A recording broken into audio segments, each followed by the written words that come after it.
ETF index mutual funds నేర్చుకుని stock మార్కెట్లో రాణించాలనుకుంటున్నారా? వెంటనే ఈ నెంబర్కి కాల్ చేయండి.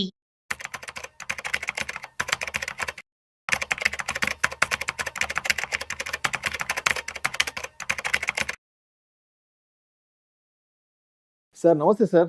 నమస్తే. సుందరరాముడు గారు, బంగారం వెండి ధరల గురించి మాట్లాడుకొని చాలా రోజులు అవుతుంది. మన ఇద్దరం గురించి మాట్లాడుకొని అండ్ త్వరలో మేజర్ ఫెస్టివల్స్ రాబోతున్నాయి. అండ్ క్రిస్మస్ రాబోతుంది, న్యూ ఇయర్ రాబోతుంది, తర్వాత సంక్రాంతి ఫెస్టివల్ కూడా రాబోతున్నాయి. సో ఫెస్టివల్ వేవ్ కూడా ఆల్మోస్ట్ కంప్లీట్గా స్టార్ట్ అయిపోయింది. సో ఫెస్టివల్ వేవ్ స్టార్ట్ అవుతుంది అంటే బంగారం వెండి ధరలకి సంబంధించిన డిస్కషన్ ఎక్కువగా ఉంటుంది. ఒక్కసారి అసలు 24 క్యారెట్స్ గోల్డ్ ఎంత ఉందో చూద్దాము. 24 క్యారెట్స్ 10 గ్రాముల విషయానికి వస్తే 1,35,930 దగ్గర ట్రేడ్ అవుతుంది. 22 క్యారెట్స్ 10 గ్రాముల విషయానికి వస్తే 1,24,600 వద్ద ట్రేడ్ అవుతుంది. వెండి విషయానికి వస్తే కేజీ 2,13,000 రూపాయలు దాటిపోతుంది.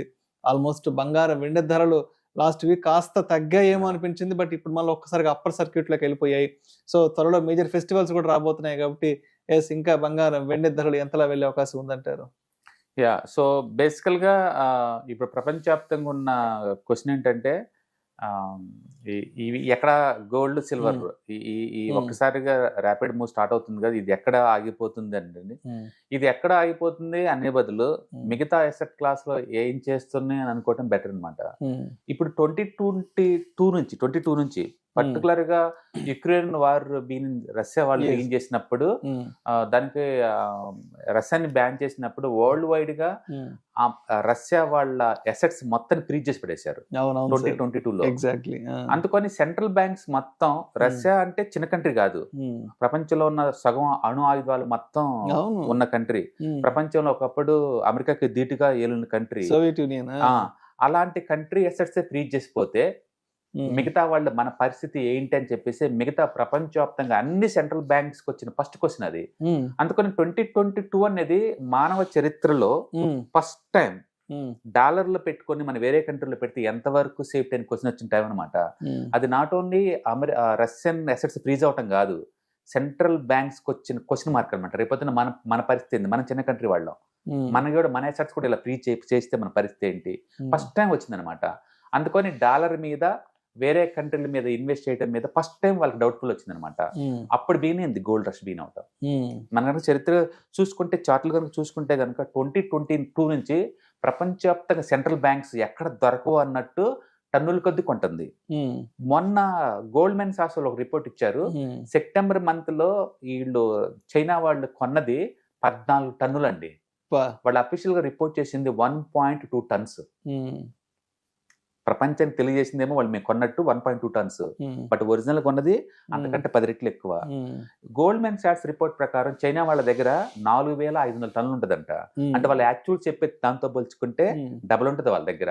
అంటే సెంట్రల్ బ్యాంక్స్ వరల్డ్ వైడ్ ఏ రేంజ్ లో కొంటే చూసుకోండి. రెండోది, చైనా వర్సెస్ రష్యా వాళ్ళు 100% బిజినెస్ మొత్తం కూడా లోకల్ కరెన్సీ డాలర్ లోంచి బయటకు వచ్చేస్తున్నారు. దాని మీనింగ్ ఏంటంటే ప్రపంచవ్యాప్తంగా అన్ని చోట్ల డాలర్ వాడకం తగ్గింది, డాలర్ ని సెంట్రల్ బ్యాంక్ స్టోర్ చేయడం తగ్గింది. దాని బదులు వీళ్ళు గోల్డ్ సిల్వర్ లో పెట్టడం బిగిన్ చేశారు. దాంతో ఏంటంటే డాలర్ స్లోగా రిజర్వ్ కరెన్సీ స్టేటస్ డౌన్ అవుతుంది, స్టోరేజ్ వాల్యూ తగ్గుతుంది. అంటే గుర్తుపెట్టుకోండి, డాలర్ ఈ సంవత్సరం ఆల్రెడీ 3% డౌన్ అయింది. అంటే డాలరే డౌన్ అవుతుంది. అదే టైంలో గోల్డ్ ఇన్వెస్ట్ చేసుకున్న సెంట్రల్ బ్యాంక్స్ మొత్తం వాల్యుయేషన్ ఏమో మోర్ దెన్ 60% పెరిగింది. దాంతో వేరే బ్యాంక్స్ అన్నిటికి కూడా అది మోటివ్ లాగా అయిపోయి అవి కూడా బిగిన్ చేసింది అనమాట. అట్లా ప్రపంచవ్యాప్తంగా సెంట్రల్ బ్యాంక్స్ అన్ని కూడా గోల్డ్ బ్యాంక్ బిగిన్ చేసినాయి.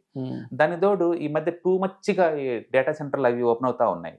దాని గురించి బీభత్సంగా అప్పులు చేస్తున్నారు, చరిత్రలో లేనంత అప్పులు చేస్తున్నారు. ఎవరు ఓపెన్ AI కావచ్చు, లేకపోతే ఫేస్బుక్ కావచ్చు, గూగుల్ కావచ్చు, వీళ్ళనైతే హిస్టరీలో ఎప్పుడు లేదు అంతగా వాళ్ళు డెట్స్ రైజ్ చేస్తున్నారు అనమాట. ఎందుకంటే ఈ ఎక్స్పెన్షన్ కోసం. అందుకని మనం చూస్తే లేదు, ఒక సైడ్ బిట్ కాయిన్ 1 year లో, ఇంకొక వైపు చూస్తుంటే క్వాంటమ్ కంప్యూటర్ బీభత్సంగా స్పీడ్ తో పెరుగుతుంది. ఇంకొక వైపు చూసుకుంటే జపాన్ లో 2% వడ్డీ రేట్లకు వచ్చినాయి 30 years తర్వాత. అంటే ఫ్రీగా దొరికే జపాన్ లో ఇప్పుడు 2% వడ్డీ పే చేయాల్సి వస్తుంది. ఇంకో వైపు చూస్తే అమెరికాలో ఇన్ఫ్లేషన్ పెరుగుతుంది. American debt every year 6 trillion debt pay చేయాల్సి వస్తుంది. ఆల్రెడీ వాళ్ళు 39 దాకా వచ్చారనమాట డెట్, మొత్తం టోటల్ డెట్. వరల్డ్ వైడ్ చూసుకుంటే టూ మచ్ అన్సర్టనిటీ, సంథింగ్ భయంగా ఉంది ఫైనాన్షియల్ ఎక్స్పర్ట్స్ అందరికి కూడా. అందుకని వీటన్నిటికి సొల్యూషన్ ఎక్కడ దొరుకుతుందో వాళ్ళకంటే ట్రెడిషనల్ గా అన్నిటికీ ఆల్టర్నేటివ్ రిసెషన్ ప్రూఫ్ ఉన్న గోల్డ్ సిల్వర్ లో దొరుకుతుంది. ఓకే. అందుకని గోల్డ్ సిల్వర్ జోలిపోతున్నారు వాళ్ళు. అందుకని గోల్డ్ సిల్వర్ ఇంత ముందులాగా మనం జస్ట్ రిసెషన్ ప్రూఫ్ లాగా కాదు, అంతకు మించి అనమాట ఇప్పుడు. అందుకని వరల్డ్ వైడ్ గా సెంట్రల్ బ్యాంక్స్ కన్విన్స్ అయ్యి వాళ్ళు కొంటున్నారు. గేమ్ స్టార్ట్ అయింది ఇప్పుడు. అందుకని మనం చూస్తుంది ఒక చరిత్ర. అందుకని గోల్డ్ ప్రైస్ సిల్వర్ ప్రైస్ పడతాయా అంటే మేబీ 10% అటు ఇటు ఊగుతాయేమో కానీ మళ్ళీ పాత రేట్లు మనం చూడలేమండి. ఇది బేస్, ఇక్కడ నుంచి ఇంకా ఫాస్ట్ గా మోయే ఛాన్స్ ఉంది. కాబట్టి నెక్స్ట్ 10 years లో అంటే గోల్డ్ కి సిల్వర్ కి, పర్టికులర్ సిల్వర్ కి ఇంకా ఎక్కువ డిమాండ్ వచ్చే ఛాన్స్ ఉంది. ఎందుకంటే మోర్ ఎలక్ట్రికల్ గుడ్స్ మ్యానుఫ్యాక్చరింగ్ అంటే మోర్ సిల్వర్ డిమాండ్, దాంతో ఇన్వెస్ట్మెంట్ డిమాండ్ కూడా ఉంది. అందుకని వరల్డ్ వైడ్ గా డిమాండ్ వస్తుంది వాటికి. అందుకని ఇప్పుడు రీసెంట్ గా NPS లో కూడా 10% వరకు గోల్డ్ సిల్వర్ లో ఇన్వెస్ట్మెంట్ చేసుకునే ఛాన్స్ ఇస్తుంది. అంటే ఇంకా మోర్ బయింగ్ చేస్తారు వీళ్ళు, అంతే కదా. అట్లా ప్రపంచవ్యాప్తంగా ప్రతి చోట కూడా ట్రెడిషనల్ పీపుల్, ఇటు modern investment people and industrial activity కోసం బాగా కన్జ్యూమ్ చేస్తున్నారు. అందుకని గోల్డ్ సిల్వర్ పడే ఛాన్స్ లేదండి. అంటే ఇండియాలో ఈ ఫెస్టివల్స్ ఇవన్నీ చిన్న చిన్న కన్జంప్షన్, మనం మాట్లాడుతుంది వరల్డ్ వైడ్ గ్లోబల్ కన్జంప్షన్. మొత్తానికి వరల్డ్ వైడ్ గా ఎసెట్ క్లాస్ లో మొత్తం రీప్రైసింగ్ జరుగుతున్నాయి, రీస్ట్రక్చరింగ్ జరుగుతుంది. మనం చూస్తుంది కొత్త చరిత్ర, ఇది పాతదానికి సంబంధం లేదు ఇంకా. అందుకని ముందు ముందు రోజుల్లో సేఫ్టీ అసెట్స్ కి ఇంకా ఎక్కువ డిమాండ్ అవుతుంది. డెఫినెట్ గా గోల్డ్ సిల్వర్ సేఫ్టీ అసెట్ కాబట్టి అది ఇంకా పెరిగే ఛాన్స్ ఎక్కువ. ఓకే.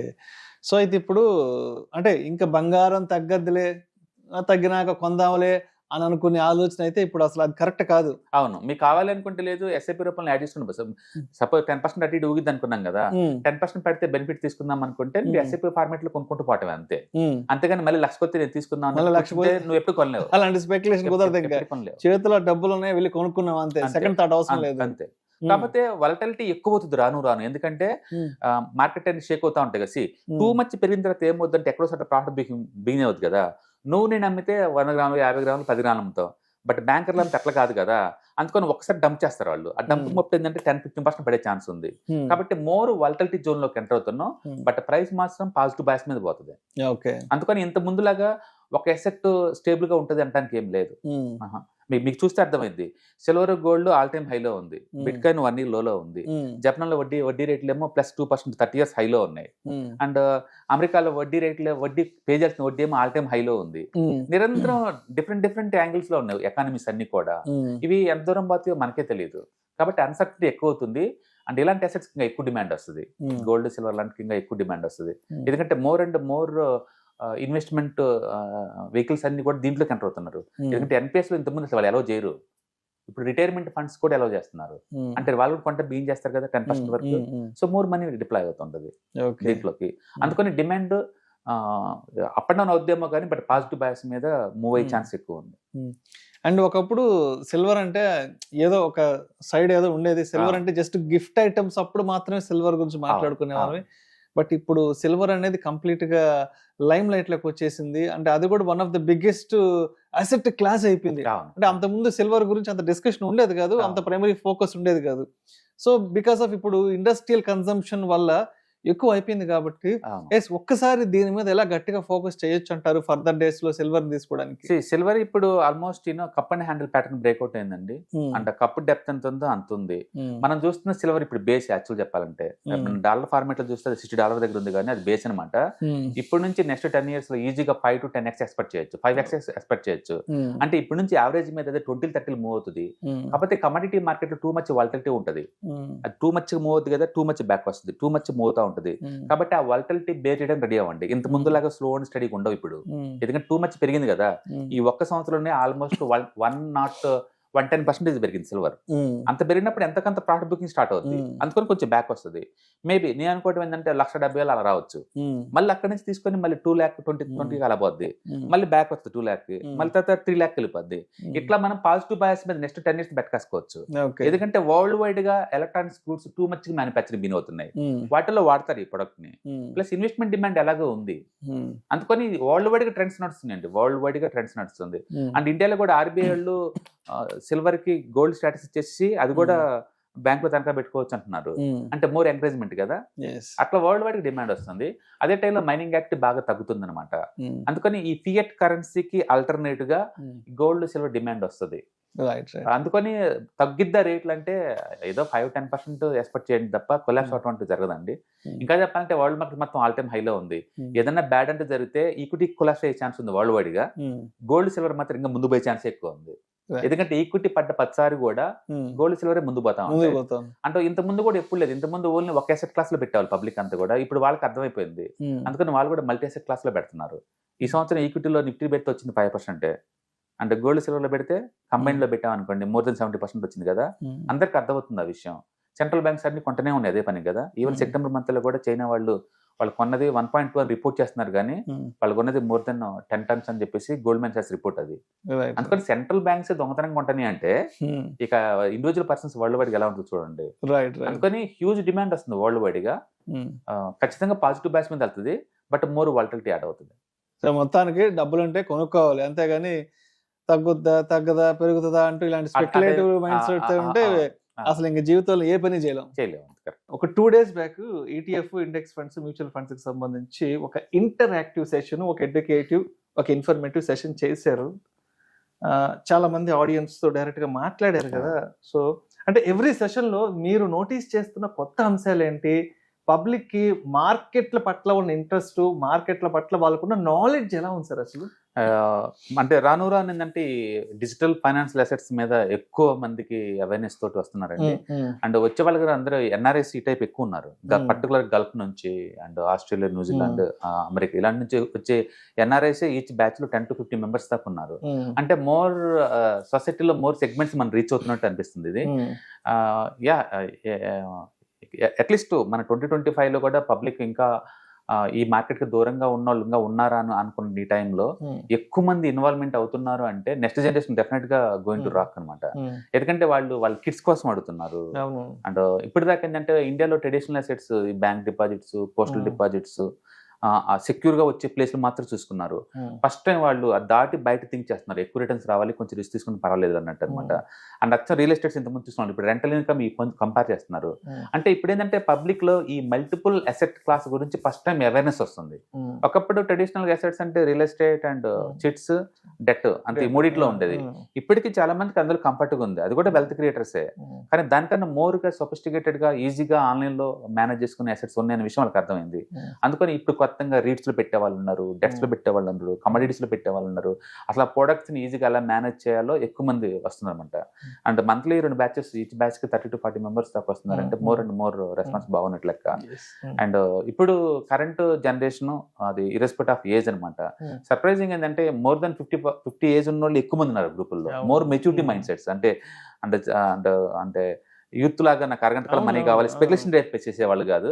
అసెట్స్ ని ఎలా మేనేజ్ చేయాలి, అసెట్స్ ని ఎలా చూసుకోవాలి, ఈ డైరెక్ట్ రెగ్యులర్ అంటే ఏంటి, గ్రోత్ అండ్ IDCW అంటే ఏంటి, వాళ్ళకి కావాల్సిన స్పెసిఫిక్ డౌట్స్ తోటి మరీ వస్తున్నారు. అలా రావటం వల్ల ఏంటంటే మనకు కూడా క్లారిటీ ఉంటుంది. అంటే చాలా మంది అనుకుంటారు 2-3 గంటల్లో అంత నేర్చుకోవచ్చు అని. ఫౌండేషన్ పెడితే తప్ప మీకు ఏమి రాదండి. మీరు ఇన్వాల్వ్మెంట్ చాలా ఇంపార్టెంట్. రోజుకి 5 నిమిషాలు 10 నిమిషాలు ఏదో ఒక వీడియోస్ వాచ్ చేస్తా కొద్ది అంటే మీకు అవేర్నెస్ పెరుగుతూ ఉంటుంది, ఇంట్రెస్ట్ పెరుగుతూ ఉంటుంది, డౌట్స్ ఎక్కువ వస్తూ ఉంటాయి. అలాంటి డౌట్స్ ఇలాంటి ప్రోగ్రామ్స్ అటెండ్ అయ్యారనుకోండి, మీరు కరెక్ట్ గా క్లారిఫికేషన్ వచ్చింది అనమాట, కనెక్టివిటీ వస్తుంది. అండ్ ఐఎమ్ హ్యాపీ అవేర్నెస్ సొసైటీలో బాగా వచ్చింది. అంటే ఎక్కువ మంది రిటైర్మెంట్ ప్లాన్ చేస్తున్నారు, అడుగుతున్నారు రిటైర్మెంట్ కి మా దగ్గర ఇంత డబ్బు ఉంది, ఏం చేయమంటారు, మాకు మా దగ్గర 1 కోటి రూపాయలు ఉన్నాయండి, మా దగ్గర ఇలా చేస్తాం. ఇలాంటి డౌట్స్ తో వస్తున్నప్పుడు ఆ డిస్కషన్ లో ఉన్నట్టు ఉంటే అది బాగుంటుంది, రియల్ ప్రొడక్టివ్ అనమాట. అంటే చాలా మంది వాళ్ళు ఆల్రెడీ 20, 30 lakh 40 lakh పెట్టిన వాళ్ళు ఉన్నారు మార్కెట్ లో. మొత్తానికి ఈ 5,000, 2,000, 1,000 ఇలాంటి ఎస్ఐపీల దగ్గర నుంచి మంత్లీ 1 lakh చేస్తున్న ఎస్ఐపీ, మంత్లీ 5 lakh చేస్తున్న ఎస్ఐపీ ఇలా చెప్పే వాళ్ళు ఎక్కువ ఉన్నారు. కాబట్టి మోర్ సెగ్మెంట్స్ ఇన్వాల్వ్ అవుతుందని అనుకోవచ్చు మనకి. సో ఇప్పుడు December 1st weekend educative webinar మొన్న 10th, 11th డేట్స్ కంప్లీట్ అయింది. అండ్ డిసెంబర్ కి సంబంధించి నెక్స్ట్ సెషన్ ఏం ప్లాన్ చేస్తున్నారు? అండ్ అంటే ఈసారి ఆడియన్స్ కి కొత్తగా ఎటువంటి ఫ్లేవర్ ఆఫ్ కంటెంట్ ముందుకెళ్దాం అనుకుంటున్నారు? ప్రతిసారి కొత్త ఫ్లేవర్, కొత్త ఎలిమెంట్ యాడ్ చేయడం కుదరదండి. బట్ మా ఎక్స్పీరియన్స్ కొత్తగా వచ్చిందని మాత్రం షేర్ చేస్తాం అనమాట. And apart from the regular course content తో పాటు ఎక్స్పీరియన్స్ షేర్ అవుతా ఉంటుంది. అండ్ మీరు ఎవరైనా ఇంట్రెస్ట్ ఉందంటే కింద స్క్రోల్ అవుతున్న నెంబర్ పింగ్ చేస్తే టీమ్ కాల్ చేస్తారు. డేట్స్ కూడా December 27th ఉంది కదా, December 27th 28 డేట్స్ ఏమో కదా. అండ్ అందరూ పబ్లిక్ మొత్తం కంఫర్ట్ గా ఉండే సాటర్డే, సండేస్, వీకెండ్స్ లో ఉంటాయి. సో ఆ 2 టైంలో అటెండ్ అవుతే మీకు క్లారిటీ ఉంటుంది. అయితే ప్రోగ్రామ్ జస్ట్ అటెండ్ అయితే మీకు ఫౌండేషన్ పడిద్దేమో తప్ప అదేదో 100% మీకు వచ్చింది అనుకోమాకండి. It's look like car driving. ఒక రోజు కూర్చొని నేర్చుకుంటే అది రాదు. మీరు కోర్స్ అయిపోయిన తర్వాత కూడా నిరంతరం మీకు కోర్స్ కంటెంట్ లింక్స్ అవి వస్తాయి కాబట్టి మీరు చదువుకుంటూ అప్డేట్ అవుతూ ఉంటూ వీడియోస్ వాచ్ చేస్తా కూర్చునే కొద్ది ఏంటంటే మీకు ఆ మైండ్ సెట్ వస్తుందన్నమాట. ఒక సేవింగ్ మైండ్ సెట్, ఒక ఇన్వెస్ట్మెంట్ మైండ్ సెట్, ఫ్యూచర్ని చూసే పద్ధతి, ఇన్ఫ్లేషన్ ఎంత ఉండబోతుంది, ఇవన్నీ క్లారిటీ ఉంటుంది అనమాట. డెఫినెట్గా మీకు ఆ ఫౌండేషన్ పడుతుంది. It's worth. సో మొత్తానికి సుందరరామరెడ్డి గారు కండక్ట్ చేసే ఈ December 27, 28 డేట్స్లో ఎడ్యుకేటివ్ వెబినార్ అటెండ్ అవ్వాలంటే కింద స్క్రోల్ అవుతున్న నెంబర్కి కాల్ చేసి అండ్ మీ రిజిస్ట్రేషన్స్ అయితే పూర్తి చేసుకోగలరు. Thank you sir. Thank you sir. ETFs, index funds and mutual funds. మీరు కనుక స్టాక్ మార్కెట్లో ఎంటర్ అవ్వాలనుకుంటే మార్కెట్లో స్టాక్స్ డైరెక్ట్ గా ఇన్వెస్ట్ చేసే బదులు కపుల్ ఆఫ్ స్టాక్స్ ఇన్వెస్ట్ చేయడం ద్వారా ఏంటంటే ఆటోమేటిక్ రిస్క్ తగ్గించుకోవచ్చు. కాబట్టి మీరు బిగినర్ అయినా లేదా ఎక్స్పీరియన్స్ పర్సన్ అయినా సరే మార్కెట్లో సేఫ్ సెక్యూర్ వేలో లాంగ్ టర్మ్ లో సస్టైనబిలిటీ కావాలంటే ఈ ప్రొడక్ట్స్ లో ఇన్వెస్ట్ చేయడం ద్వారా దాన్ని సాధ్యం చేసుకోవచ్చు అనమాట. కాబట్టి మీకు ఎవరికైనా సరే ఈ ETFs, index funds, mutual fund లో ఇన్ డెప్త్ నాలెడ్జ్ కోసం అండ్ గైడెన్స్ కోసం ఈ ట్రైనింగ్ ప్రోగ్రామ్ అటెండ్ అవడం ద్వారా మీరు మనీ మేక్ చేసుకోవచ్చు. కాబట్టి మీకు ఇంట్రెస్ట్ ఉన్న పార్టిసిపెంట్స్ ఈ వీకెండ్ లో జరిగే వెబినార్ అటెండ్ అవడం ద్వారా ఇందులో ETFs, index funds, mutual funds అంటే ఏంటి, వాటిని ఎలా మనీ మేక్ చేసుకోవాలి, వాటిని ఎలా మేనేజ్ చేసుకోవాలి, వాటి గురించి కాంప్రహెన్సివ్ ట్రైనింగ్ మీకు ఈ ప్రోగ్రామ్ లో అందించబడుతుంది. ఈ వీకెండ్ లో జరిగే ఈ ప్రోగ్రామ్ కి ఎన్రోల్ చేసుకోండి. Thank you.